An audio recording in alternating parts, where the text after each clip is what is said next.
اور اب تک 90,000 لوگوں کے ٹیسٹ کیے جا چکے ہیں، اور قابل اطمینان امر یہ ہے کہ 2006 مریض صحت یاب ہو کر گھروں کو پہنچ چکے ہیں۔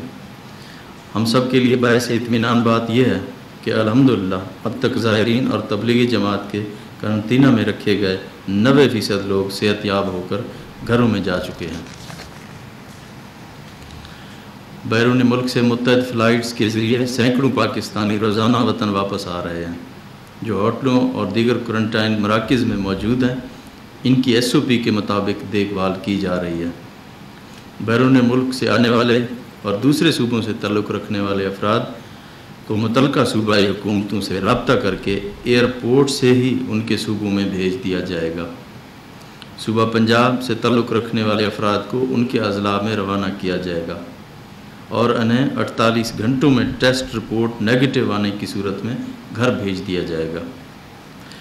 یہ بات بھی بہت اہم ہے کہ قرنطینہ میں رکھے گئے بیرون ملک سے آئے پاکستانیوں کی شکایت پر انکوائری کا حکم دیا جا چکا ہے۔ اس سلسلے میں حکومت پنجاب نے SOP تشکیل دیے ہیں، جس پر عمل درآمد یقینی بنانے کے بعد گھروں میں بھی قرنطینہ کی اجازت دی جانے کی وفاقی حکومت سے سفارش کی جائے گی۔ اور میں آپ کو یہ بتانا ضروری سمجھتا ہوں کہ ہم ابتدائی طور پر 6 اضلاع میں سمارٹ سیمپلنگ کا آغاز کر رہے ہیں۔ ان اضلاع میں لاہور، راولپنڈی، ملتان، گجرانوالہ، گجرات اور فیصل آباد شامل ہیں۔ سمارٹ سیمپلنگ پلان کے تحت غیر محفوظ طبقات کو مختلف کیٹیگریز میں تقسیم کیا گیا ہے۔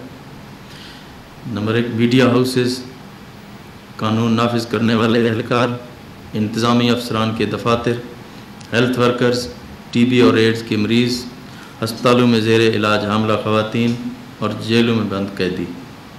ہم ان کیٹیگریز میں بڑے پیمانے پر سیمپلنگ کر کے کمیونٹی کو کرونا وائرس کے پھیلاؤ کا جائزہ لیں گے۔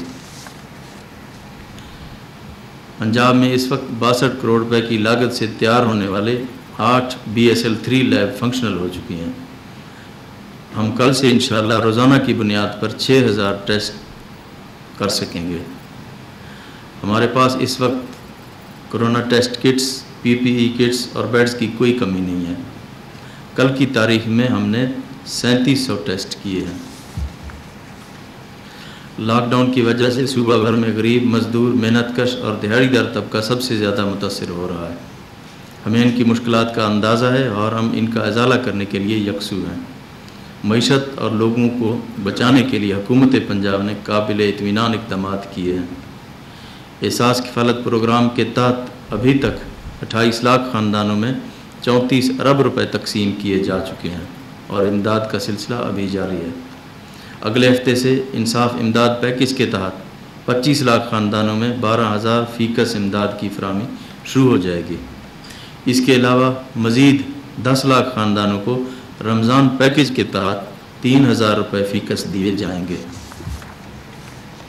ہم نے دہاڑی دار، مزدور اور صنعت کاروں اور تاجروں کی سہولت کے لیے وفاقی حکومت کو چند اہم سفارشات پیش کی ہیں، جن کے بارے میں آپ کو آگاہ کرنا چاہتا ہوں۔ روڈ سیکٹر اور بلڈنگ کے علاوہ کنسٹرکشن سے متعلقہ دیگر انڈسٹری کو کھولنے کی اجازت، ایکسپورٹ سیکٹر اور اس سے منسلک فیڈنگ انڈسٹری کو بھی کھولنے کی سفارش، پاور لومز اور ایسی تمام فیکٹریاں جن کی اپنی لیبر کالونیاں موجود ہیں، انہیں بھی کھولنے کی درخواست کی گئی ہے۔ آئرن اور سٹیل انڈسٹری اور ہوم اپلائنسز انڈسٹری کھولنے کے بارے میں بھی سفارشات تیار کی گئی ہیں۔ صوبہ بھر کی مارکیٹوں، بازاروں کو زونز میں تقسیم کر کے مختلف ایام میں کھولنے کے حوالے سے وفاقی حکومت کو اپنی سفارشات پیش کی گئی ہیں، جس کے تحت ضلعی انتظامیہ، انجمن تاجران، chambers of commerce and industries اور دیگر سٹیک ہولڈر کی مشاورت سے یہ مارکیٹیں اور بازار کھولنے کے اجازت کا فیصلہ کیا جائے گا۔ بہت شکریہ۔